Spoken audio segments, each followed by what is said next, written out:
Greetings, everyone, and welcome. It is June the 29th, 2025, and as you can see by the thumbnail and the title, something is fishy. Here you see Zelenskyy pointing at Ayatollah Khamenei, Vladimir Putin, and Donald Trump, and something is fishy. Today being Sunday, a lot of the talk shows happening here in the United States that are of political nature, and in addition to that, President Volodymyr Zelenskyy today coming out and making a direct statement against the terroristic regime of Iran, while at the same time, Donald Trump and the administration was lifting some sanctions in Hungary off of Rosatom, which is owned by Vladimir Putin, which is enriching Russia to continue to fight against Ukraine.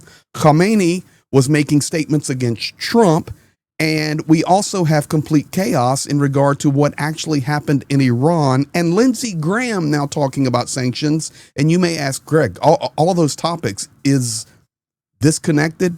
100% absolutely connected. And over the next 7 or 8 minutes, a couple of video clips for you. And I'm looking forward to hearing your response, especially on the Lindsey Graham video, and the video that I will conclude with will be a portion of Zelenskyy's statement tonight, everything in English and voiced over properly. So Lindsey Graham today talking about the sanctions bill against Russia. Now, earlier today, we were discussing the quiet lifting of the sanctions against Rosatom in Hungary. And I remind you that it is Vladimir Putin's company. And now, if you listen very, very closely to what Lindsey Graham is saying today, in lieu of sanctions being lifted already by the Trump administration, I have big questions if we're going to see anything coming from the Trump administration in regard to sanctioning Russia in the future, no matter what Lindsey Graham says. You listen to this and let's analyze. Now, I want to ask you about Russia, because you're pushing this bill to impose severe new sanctions on Russia. Have you gotten Trump on board? Big breakthrough here. So what does this bill do? Okay. Have you gotten Trump on board here? Oh, big breakthrough. Now, what does this bill do? Deflection. If you're buying products from Russia and you're not helping Ukraine, then there's a 500% tariff on your products coming to the United States. Stop right there. We've heard enough. If you're buying products from Russia, but you're not helping Ukraine, then there's a 500% tariff on your products coming to the United States. How do you prove and validate all of this? Do you see what they're already doing? It's ridiculous. Here, continue. India and China buy 70% of Putin's oil. They keep his war machine going. My bill has 84 co-sponsors. It would allow the president to put tariffs on China and India and other countries to stop them from supporting Putin's war machine. Okay.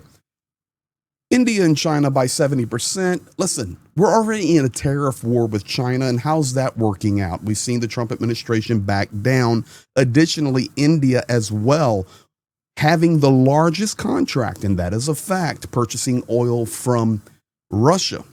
But it's not as easy as just waving a magic wand, Mr. Graham, and saying, oh, we'll just tariff you. We'll tariff you if you're helping Putin's war machine.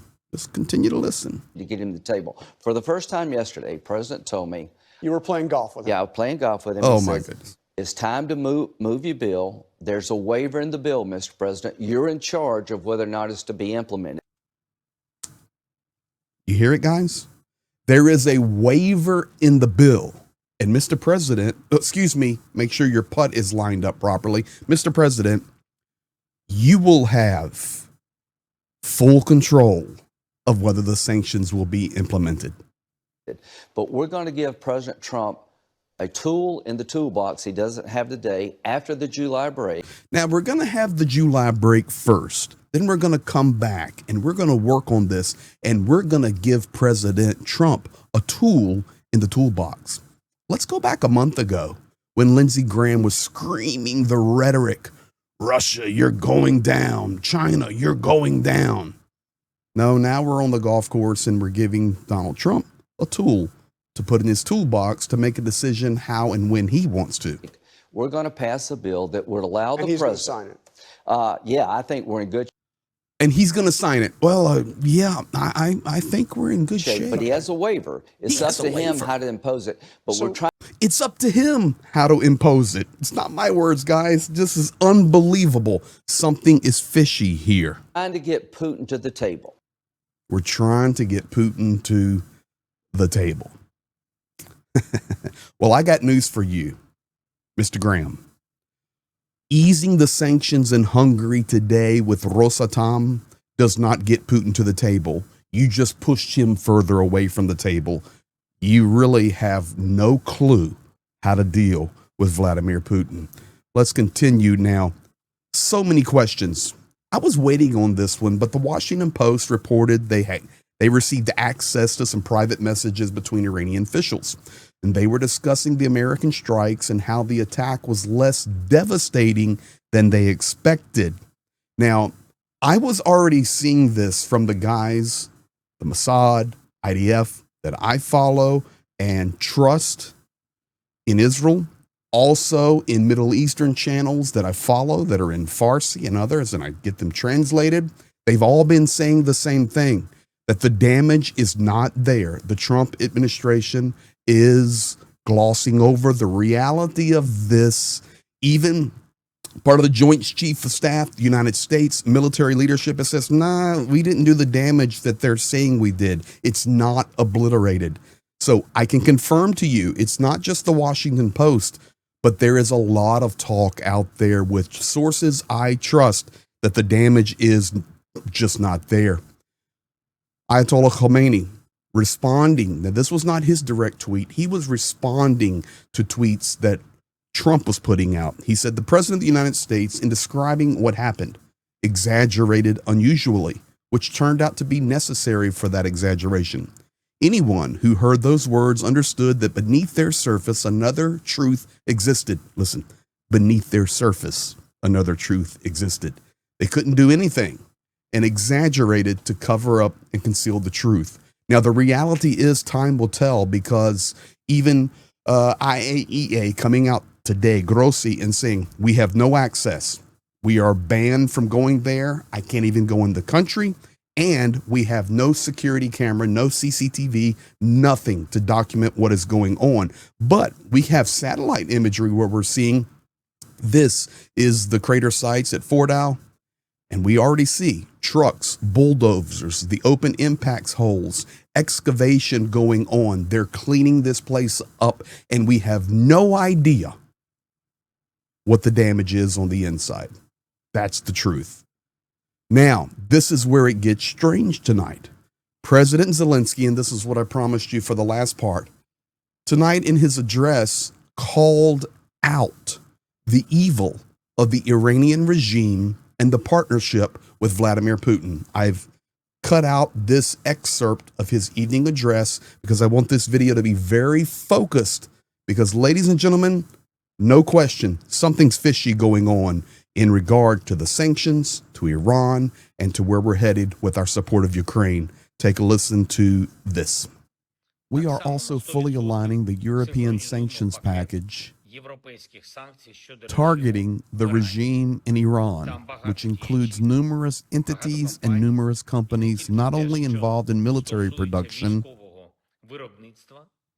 and external terror schemes against neighboring countries in the region, but also in internal repression within Iran itself.